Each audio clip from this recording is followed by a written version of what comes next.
11 días antes de su boda, descubrió la traición que lo cambió todo. Lucía tenía una vida soñada, una carrera brillante, un prometido perfecto, y una boda en camino. Pero 11 días antes de casarse, descubrió algo que la obligó a huir sin mirar atrás. Lucía llevaba más de una década construyendo su carrera como diseñadora de interiores en Madrid. Lo había conseguido todo a pulso, premios, clientes importantes, y hasta entrevistas en revistas de arquitectura. Pero no fue fácil. Desde que sus padres se separaron cuando ella tenía 15 años, Lucía aprendió a apoyarse solo en sí misma. Trabajo, trabajo y más trabajo. Se perdía cumpleaños, navidades, fines de semana, pero eso le dolía menos que enfrentarse al vacío emocional de su pasado. Y justo cuando creía haberlo logrado todo, apareció él. Miguel. Arquitecto, elegante, encantador, de esos que saben escuchar, o al menos eso parecía. En menos de 2 años, vivían juntos. Él equilibraba la vida de Lucía, o eso quería creer. Hasta empezaron a planear la boda. Invitaciones enviadas, flores encargadas, viaje a Bali pagado. Pero entonces, el giro. Faltaban solo 11 días para casarse, cuando Lucía recibió un mensaje anónimo. No tenía firma. Solo 2 fotos, Miguel besando a una compañera del estudio, y una captura de un chat, ojalá fuera contigo a la luna de miel. Lucía no gritó. No lloró. Se quedó paralizada. El mundo se le vino abajo. No era solo una infidelidad. Era una burla a su confianza, a su capacidad de elegir. Recogió su portátil, borró su agenda y, en menos de una semana, dejó su piso en Malasaña. El destino, Bilbao. Lejos. Diferente.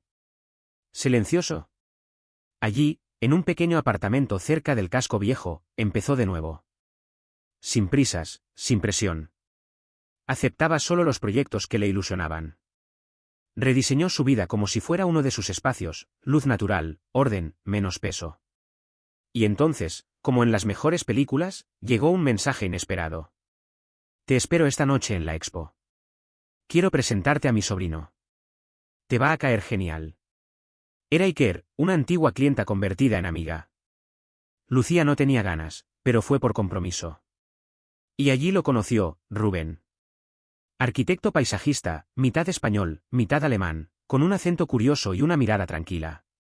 Hablaba de árboles como si fueran viejos amigos. Sonreía con los ojos. Escuchaba. De verdad. Lo demás, pasó rápido. Mensajes. ¿Qué haces? Largas caminatas. En 3 meses, estaban compartiendo piso. Y un día, sin que ella lo esperara, Rubén sacó un anillo antiguo de su familia y le dijo: Quiero construir contigo, no solo casas. Una vida entera. Lucía aceptó. Esta vez con los ojos bien abiertos. Los años con Rubén fueron distintos. Menos fuegos artificiales, más raíces. Hablaban durante horas, o desayunaban en silencio, y también estaba bien. Había confianza, respeto, complicidad. Pero cuando todo parecía estar por fin en equilibrio, una llamada del pasado lo puso todo en jaque. Lucía por fin había encontrado estabilidad. Un hogar. Un amor sereno. Hasta que una llamada cambió sus planes. Y una cara del pasado, que creía enterrada, volvió a cruzarse en su camino. Lucía y Rubén no eran una pareja de película. Discutían, se pisaban el uno al otro cuando cocinaban, y a veces ni sabían qué serie ver, pero se respetaban. Sabían ceder. Y eso lo era todo. No viajaban mucho, pero convirtieron la rutina en algo suyo. El supermercado, un café a media tarde, incluso una mudanza, se transformaban en momentos de complicidad. Lucía, por primera vez, hablaba de futuro sin miedo. Incluso empezaba a imaginarse siendo madre. Y lo más importante, no le parecía una renuncia, sino una elección. El trabajo también iba viento en popa. Nuevos clientes, proyectos más ambiciosos, y Rubén a su lado, aplaudiendo cada logro sin querer robar foco. Pero justo cuando todo parecía estar en su sitio, el pasado volvió a tocar la puerta. Una llamada desde Chicago. Su padre había sufrido una caída. Fractura de fémur. Cirugía urgente. Recuperación larga. Lucía no lo dudó, hizo la maleta en 2 horas y tomó el primer vuelo. Rubén la abrazó en el aeropuerto. No hubo reproches, ni inseguridad. Solo un pute estaré esperando aquí. Y ella le creyó. El plan era estar 2 semanas. Máximo 3.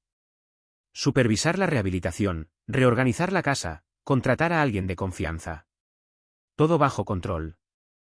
O eso pensaba. El padre de Lucía, tan terco como siempre, ignoraba instrucciones médicas, rechazaba cuidadores y se escapaba al patio aunque no pudiera caminar bien.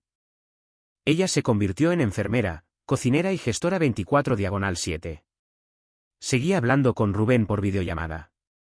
Él le contaba cómo iba todo, le hacía bromas, le enviaba fotos de su gato en su lado de la cama.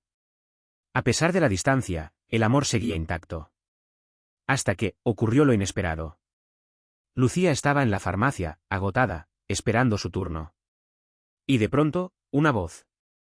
¿Lucía? Giró la cabeza, y ahí estaba. Miguel. Más delgado, desaliñado. Tenía la mirada caída, como si los años le hubieran pasado por encima.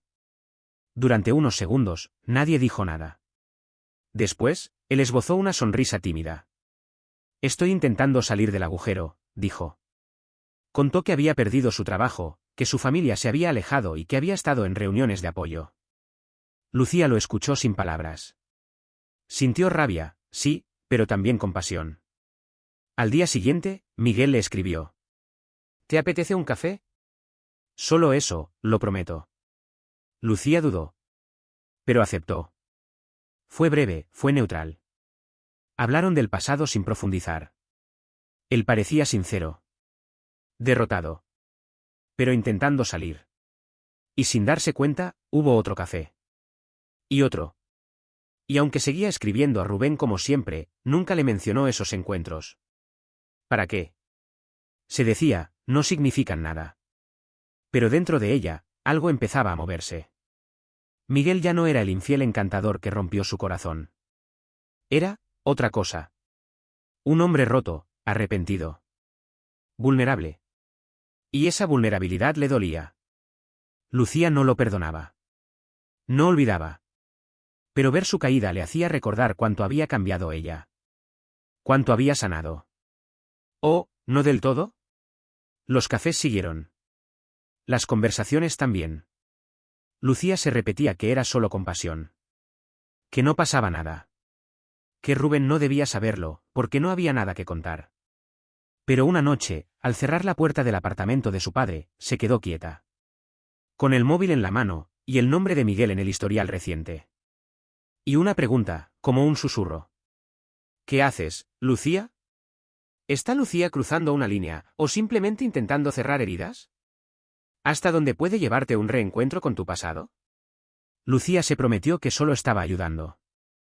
Que no había sentimientos. Pero cuando su marido apareció por sorpresa, descubrió la verdad en el peor momento. Lucía no planeaba volver a implicarse. Pero ver a Miguel roto, buscando ayuda, despertó algo en ella. No amor, al menos no como antes. Algo más sutil. Una necesidad de cerrar un ciclo. Fue ella quien buscó opciones. Clínicas. Terapeutas. Le acompañó en entrevistas, insistió cuando él dudaba. Hasta que finalmente, Miguel aceptó.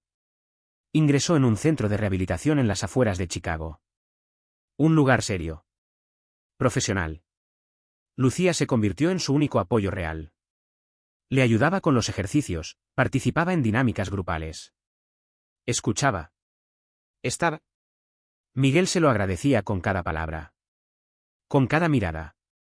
Ella repetía que solo era una amiga. Que lo hacía por humanidad. Pero cualquiera que los viera, sabía que había algo más. El día del aniversario de boda con Rubén, Lucía se levantó temprano. Preparó la medicación de su padre, organizó su agenda, y se fue a la clínica. No le contó nada a Rubén. Le llamaría más tarde, pensó. Un mensaje bonito, unas palabras dulces, bastaría. Pasó la tarde con Miguel. Le llevó libros, algo de comida casera, y pasaron horas hablando. Él estaba mejor. Sonreía más. Tenía esperanza. Soñé contigo, le dijo él. En una vida donde no la fastidié. Donde seguías mirándome como antes. Lucía no respondió. Pero no se alejó. Él lloró. Y ella lo abrazó. Fue largo. Demasiado largo. Cargado de todo lo que no se dijeron antes. De todo lo que tal vez, aún no habían soltado del todo. Lo que Lucía no sabía, es que Rubén había decidido sorprenderla. Había cogido un vuelo a Chicago esa misma mañana. Quería pasar el aniversario con ella, aunque fuera solo unas horas. Llamó al padre de Lucía para coordinar algo especial, pero se topó con una sorpresa. No está en casa. Ha ido a visitar a una amiga en rehabilitación. Rubén sonrió. Qué gesto tan noble, pensó. Pidió la dirección. Compró flores. Imaginó una escena bonita, un momento íntimo. Algo que reforzara todo lo que habían construido. Pero cuando llegó a la clínica, no fue eso lo que encontró. Caminó por el pasillo. Vio la sala de visitas. La puerta entreabierta. Y dentro. Lucía abrazando a Miguel. No un abrazo de cortesía. No un gesto pasajero. Un abrazo lleno de historia. De algo que seguía latiendo, aunque ella no quisiera admitirlo. Lucía apoyaba el rostro en su pecho. Miguel tenía los ojos cerrados. Sus manos entrelazadas. Rubén no dijo nada. Ni golpeó la puerta. Ni hizo escándalo. Solo miró. Y comprendió. Lucía se separó, lo vio y se quedó helada. Rubén. Él la miró. Respiró hondo. Sin rabia. Sin palabras. Solo dolor. No es lo que parece, susurró ella. Pero él ya lo había visto todo. Y lo peor, es que no parecía querer explicaciones. Porque a veces el silencio dice más que 1000 excusas. Rubén dio media vuelta. Y se fue. ¿Puede una relación sobrevivir a una herida como esta? ¿Merece una segunda oportunidad? ¿Quién no supo cerrar su pasado? Rubén creyó que su amor era sólido. Que nada lo rompería. Pero en su aniversario, lo vio todo. No pidió explicaciones. Solo desapareció. Y lo peor, Lucía no se enteró, hasta que ya era tarde. Rubén salió de la clínica como quien camina dentro de una pesadilla. Sostenía el ramo de flores en el regazo, como si aún quisiera creer que no era lo que parecía. Pero lo era. Lo había visto. Lucía abrazando a Miguel. No como una amiga. Como alguien que aún no había cerrado del todo ese capítulo. Llegó al coche. Encendió el motor. Y justo cuando estaba saliendo, la vio. Lucía corrió hacia él, con la cara desencajada. Iba a decir algo. A explicarse.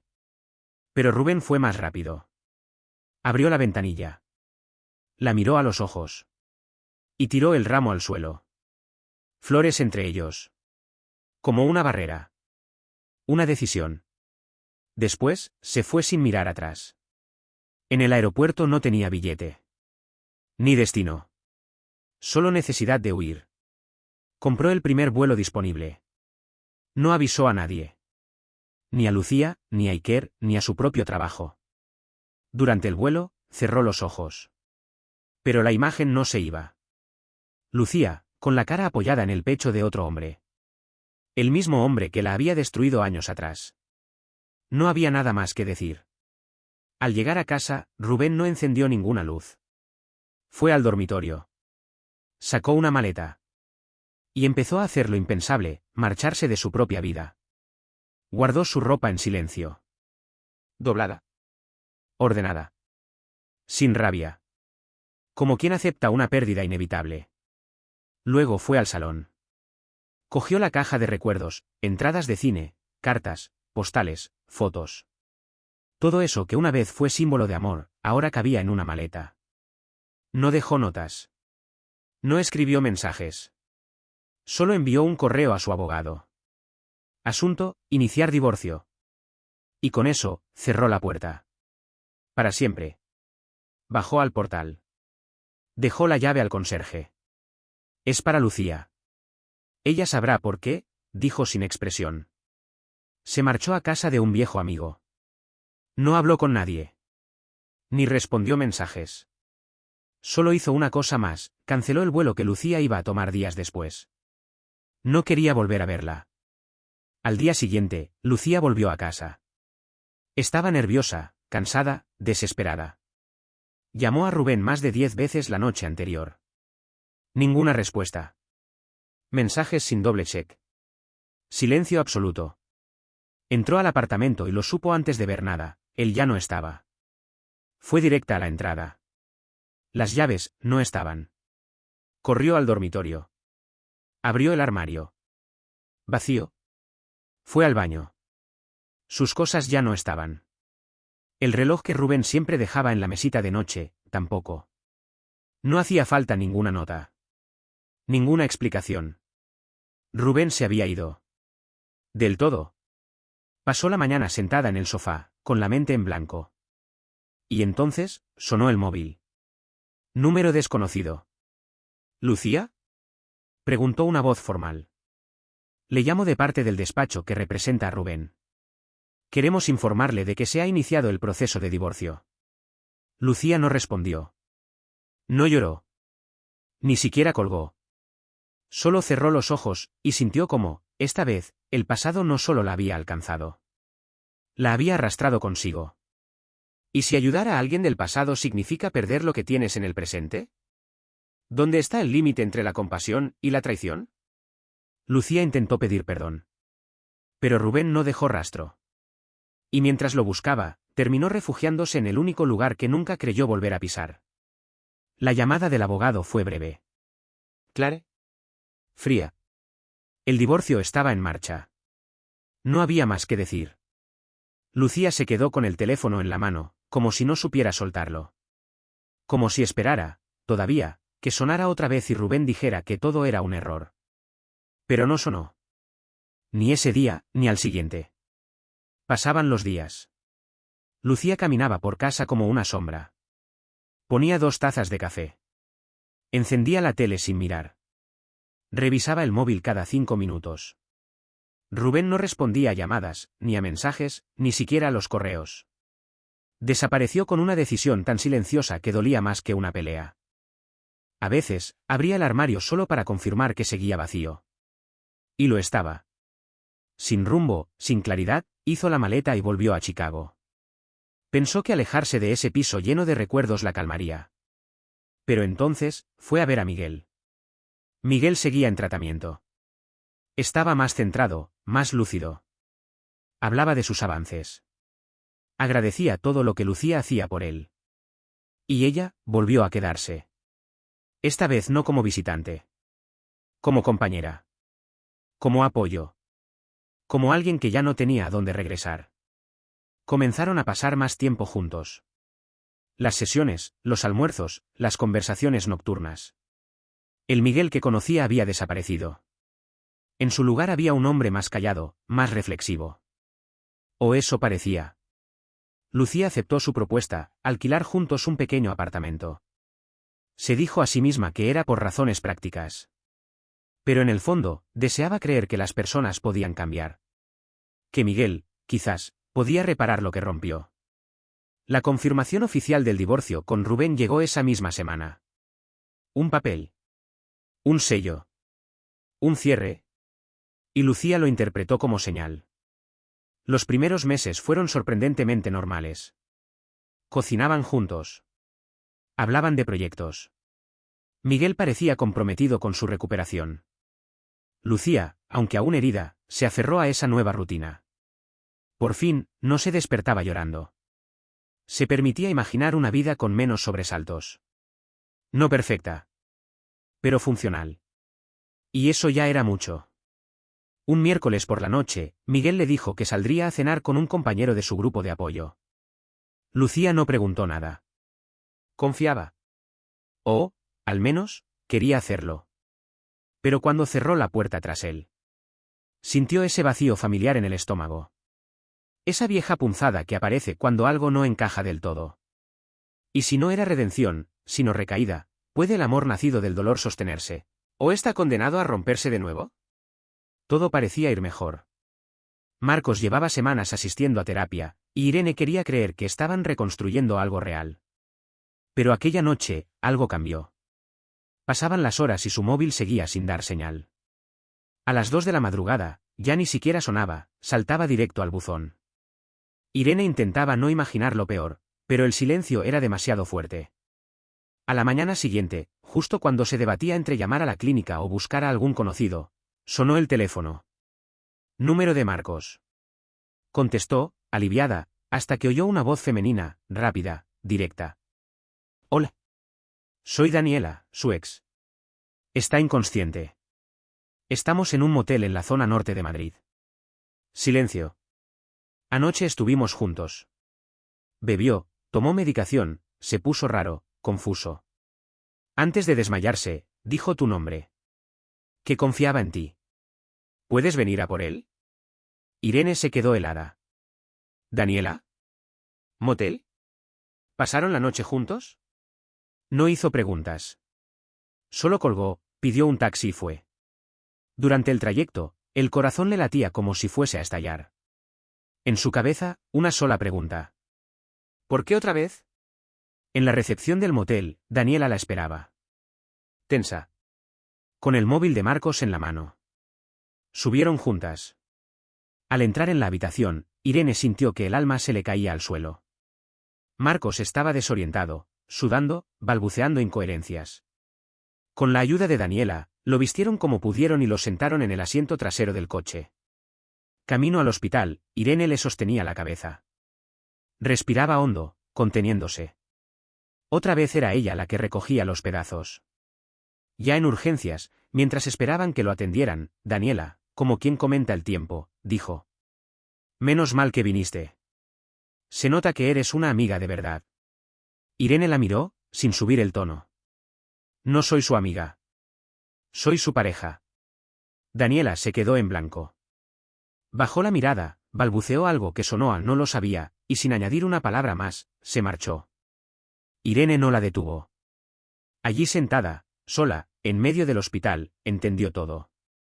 Había vuelto a perder. Otra vez. Los meses de esfuerzo, de esperanzas, se habían esfumado entre el alcohol, la confusión y una ex que nunca terminó de irse del todo. En los días siguientes, Irene no habló con nadie. Solo respiraba. Pensaba en Pablo, el hombre que un día la quiso sin condiciones. ¿Dónde estaría ahora? ¿La recordaría? ¿Sabría que ella lo arriesgó todo por alguien que no sabía cuidarse, ni cuidarla? Entonces le escribió. A mano. 3 páginas. Le confesó la verdad.